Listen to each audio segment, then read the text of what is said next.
I'm so happy, so grateful dahil isa na naman po itong chance for me para po makatulong sa ating po mga kababayan. Kasi ever since naman po kasi yung advokasya po natin ay makatulong sa ating po mga kababayan na umunlad po yung kanilang pong buhay. At the same time, somehow mabawasan po yung kanilang mga financial challenges ng kanilang buhay. Kasi iba din po talaga pagka financially free, kumbaga, yung ang mind ng ating pong pag-iisip para naman po hindi tayo may stress.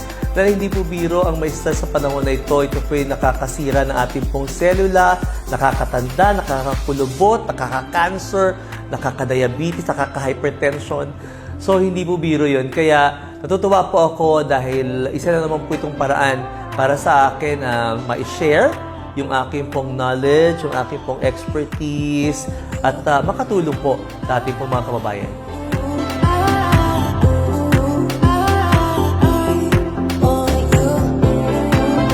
Sabi ko nga kanina after my lecture, sobra ako natutuwa dahil kakaiba. Kakaiba talaga po itong mga produktong ito po. Kung meron po tayong produkto na gusto po natin lumakas po yung ating pong immune system. Actually, tatlong yung pareho Pwede sila no? But then, syempre, yung ating autoimmune, yun po talaga yung pinupush natin para po magpalakas ng ating pong immune system, para po labanan po yung ibang klase mga viral infection sa mga panahon na ito, no? Katulad po nung, alam naman po natin, di ba, nasa gitna pa rin tayo ng pandemic, ito pong COVID.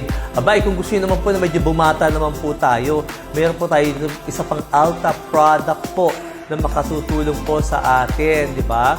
Meron din po tayo kung gusto natin humaba yung ating pong buhay, di ba? Meron tayong, ang dami no? May Alta Ultima, may Alta Prima tayo, may Alta Immune.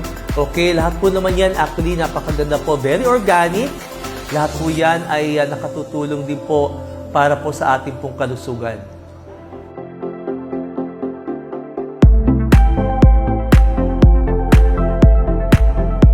Oo, Alta Ultima. Alta Ultima. Yun ang favorite ko. Sikreto kung bakit.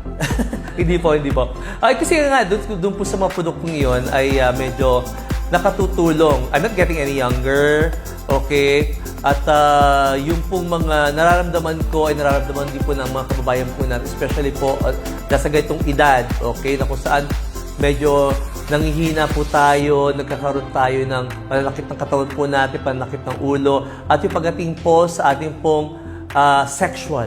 Ayan, yung sexual drive po natin. Medyo siyempre, nararamdaman na rin po natin yun.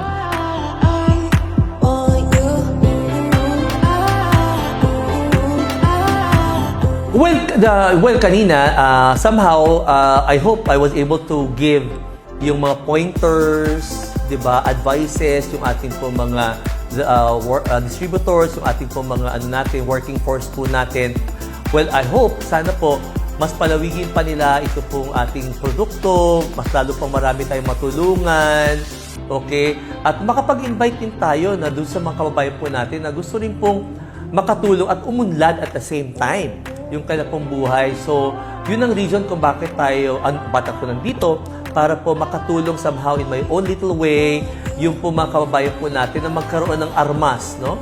Pagdating po, they're going out there in the market and selling this product or recommending this product po, yun po, magkaroon kayo ng idea para ma-convince, okay, yung mga client na gamitin yung ating po mga produkto.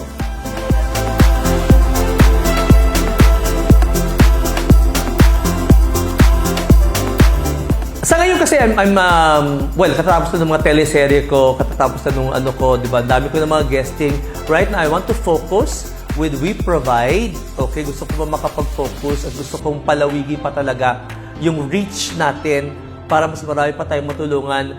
I'm expecting the company would bring me all over the Philippines para po maiparating natin sa kanila kung ano po yung mga produkto natin. Siguro ang importante dito yung marami po makasubok, marami po makinabang para mas maging healthy po yung ating pong nation, yung ating pong country.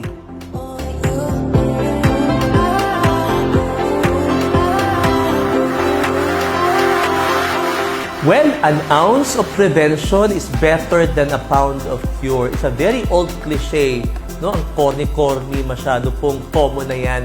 Pero mind you, talaga pong totoo yan. Totoo po yan. no? Sa nangyari po nitong pandemya, wala po makakatulong talaga. Prevention.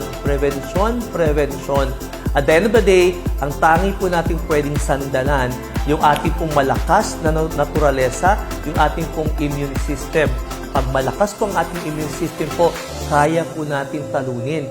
Yan po mga sakit na katulad ng COVID, yung mga influenza, mga sipon na yan, kayang-kaya po natin basta malakas lang po yung ating pong immune system.